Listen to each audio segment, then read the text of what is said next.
How to fix Steam Market not loading on your mobile device. This problem is often caused by a temporary app glitch, a server bottleneck, or your IP addresses being rate limited by Steam. So what we can do is, first of all, close the app and remove it from recent.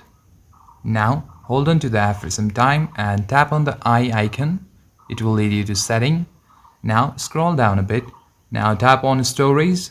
Here you'll find two options, clear cache and clear data at the bottom section. Make sure to tap on both of them. Tap on clear cache and tap on clear data. Tap on delete. After that, close the application. Now try reopening the app and see if the problem is fixed. If not, then what you can do is try switching over to cellular data. For that, go to the navigation bar, turn your Wi-Fi off and tap on your mobile data. If you don't have mobile data, then first of all what you can do is turn on your airplane mode for 10 to 15 seconds.